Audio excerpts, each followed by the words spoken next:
La Belle Dame Sans Mercy, written by John Keats. John Keats was a British romantic poet.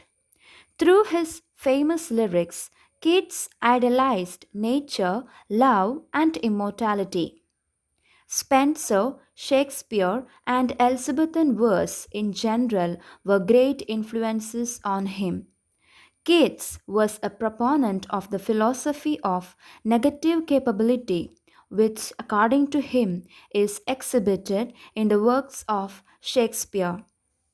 Now, let us come to the poem La Belle Dame Sans Mercy. Oh, what can ail thee, knight at arms, alone and palely loitering? The sedge has withered from the lake, and no birds sing. Oh, what can ail thee, knight at arms, so haggard and so woe begone? The squirrel's granary is full, and the hours done. I see a lily on thy brow, with anguish moist and fever dew, and on thy cheeks a fading rose, fast withered too. I met a lady in the midst, full beautiful, a fairy's child. Her hair was long, her foot was light, and her eyes were wild. I made a garland for her head, and bracelets too, and fragrant zone. She looked at me as she did love, and made sweet moan.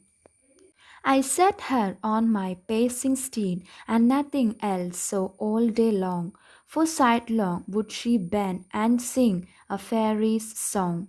She found me roots of relish sweet, and honey wild, and manna dew, and sure in language strange she said, I love thee true. She took me to her elfin grot, and there she wept and sighed full sore, and there I shut her wild, wild eyes with kisses four. And there she lulled me asleep, and there I dreamt, ah, woe betide, the latest dream I ever dreamt on the cold hill's side. I saw pale kings and princes too, pale warriors, death pale were they all. They cried, La belle dame sans mercy, had thee in thrall. I saw their starred lips in the gloam, with horrid warning gaped wide, and I awoke and found me here on the cold hill's side. And this is why I sojourn here, alone and palely loitering, though the sedges wither from the lake and no birds sing. The meaning of the title of the poem, that is La Belle Dame Sans Mercy, is the beautiful woman without pity. The poem is all about a lady who is extremely beautiful and fairy looking, attracts knights, princes, kings, etc., only to endanger them by her supernatural elements or powers. In this poem, we can see a knight alone and palely loitering on a cold hillside. When the poet asks the knight the reason for his loneliness and pale appearance, the knight narrates the whole strange story to the poet. One day, the knight saw an extremely beautiful lady in the meadow whose hair was long, foot was so light, and she had wild eyes.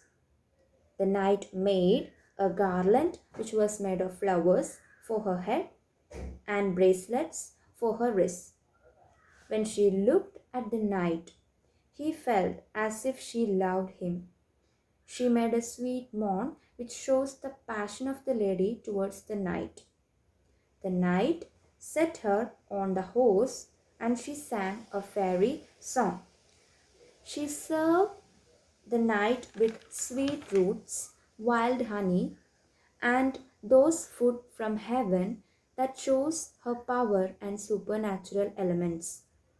She told the knight that she loved him and took him to the magical cave. She expressed sighs of sadness and he kissed on her wild eyes. There she lulled him to sleep. In his sleep, He had a dream in which he saw pale kings, pale princes, and pale warriors. All of them cried out to the knight that he was under the trap of that beautiful lady without pity. That kings and that princess were all trapped once by this lady. The knight woke up and found himself on a cold hillside. That is why he was alone there in that cold hillside, palely loitering.